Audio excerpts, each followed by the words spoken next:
Hey, beautiful people, I'm going to need you to do me a favor. Please tag Sam Parker on this message. For whatever reason, she has me blocked. Um, Sam, I hope you and your family are doing well on this holiday season. I hope that you eat a whole lot of food, especially a lot of leftovers. I know personally I'm going to enjoy this holiday. I always get a mixture of African American cuisines, Haitian cuisines, and I'm trying to get some of my Latino friends to save me a plate or two because I love being a little greedy during the holidays. I would love to talk to you about the Thanksgiving, but we have to pivot to the elephant in the room. You calling the police on me in Atlantic City. Um, for the love of me, I really didn't know why you called the police, why you reached out to them to get me removed from the stage. I don't know if it was you just didn't want my presence there, you didn't know me, um, you didn't like my beautiful haircut. Maybe it was my purple and black keffiyeh. I know I told myself I should have wore the black one, but that's understandable. If you didn't want me on the stage, maybe. But for the love of Christ, why did you decide to exert your will by calling the police to remove me from the stage? And that is the most important question that is yet to be answered and that continues to plague my mind. And Sam, I obviously don't know much about you, but in order for black folks and white people to maintain healthy relationships, one of the things, there has to be like at least three rules. One of the rules is um, we don't need any racism happening in the relationship, right? We don't need no white people being racist to black people. Number two is black folks will always tell you we want white people to use their privilege for good, right? You have a whole lot of privilege in America, and we want you to just exert it in the right way and to be helpful with both black folks and a lot of marginalized groups. And the third thing is the most important thing: don't call police on innocent black people. I don't know one healthy relationship where that is acceptable. That is not the deal breaker. And that's what you did at an all black event, Sam. And you know what's the funny thing? Before you arrived, before we ate the food, we all gathered together to pray like we normally do every year. And I shared the message about the importance of mental health. And I talked about how we need to take care of ourselves because the brain is fragile.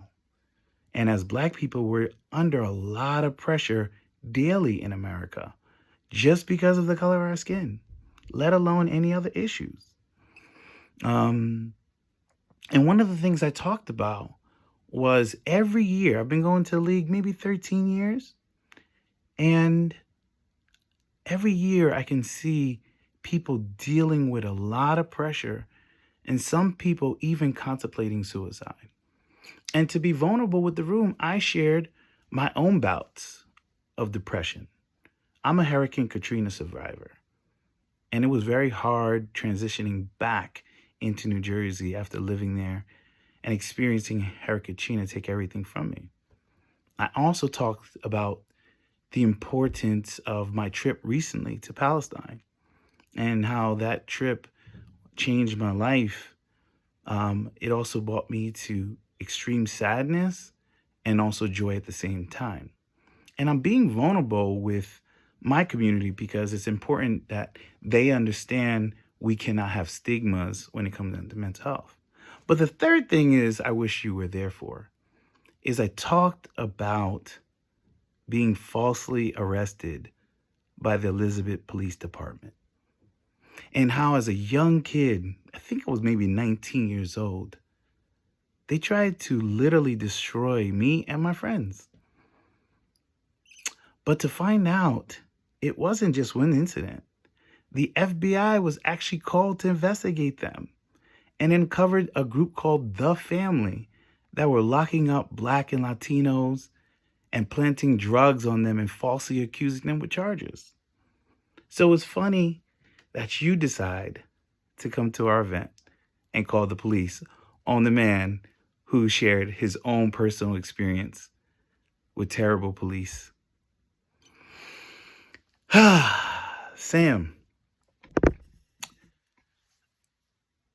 we have to have an honest conversation.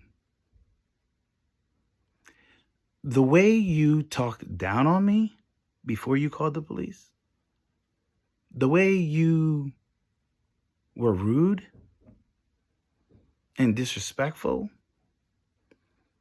in my opinion, it was either you don't have Black friends or you have a history of feeling comfortable enough to disrespect Black people in a Black space. And so I come from a tradition that says when you are invited to someone else's house, there's a do no harm mentality. Do you know if the tables were turned, Sam, that I would be fired immediately if I was invited to an Irish event, an Italian event, a Jewish event, a Muslim event, a community that I was not part of, an LGBTQ event, and I called the police on the person who invited me or their colleague or their friend to remove them from their event? But for you, I don't know what was going on through your mind, but you have what we call in the Black community, you have the complexion for the protection. Sam, I think it's important that those of us in politics understand that there's rules that you never go after staffers when you're advancing a legislation and things are not working, or if you have a problem with their boss. But in this case, you are not just a staffer. I have a problem with you directly. You came into a sacred space that's celebrating 10 years next year of excellence, of Black people coming from all around the state, celebrating and dancing and enjoying themselves, putting the politics to the side in order to enjoy ourselves with fellow Black people and some of our Black and brown sisters and brothers and siblings. I kept my cool because it was my event. I didn't want to cause a ruckus. But at the end of the day, Sam, you were wrong. And I'm giving you an opportunity to apologize to me and, yes, my community. Because the Black community, especially in New Jersey, we've been downtrodden. People just bypass us. They speak to us any type of way, and they expect us to take it. And Sam, we're not taking it. So I'm giving you an opportunity that you can either apologize or I'm going to just have to think of something else to do. Obviously, do it in kindness, do it in love, do it in the spirit of justice. But trust me, I will not tolerate any disrespect from anyone in any arena to me, my loved ones, and my community. So Sam, I appreciate you for taking the time to listen to me, and I hope that you enjoy your holiday, and I hope that we don't have to talk again. Have a great day. Bye. Peace.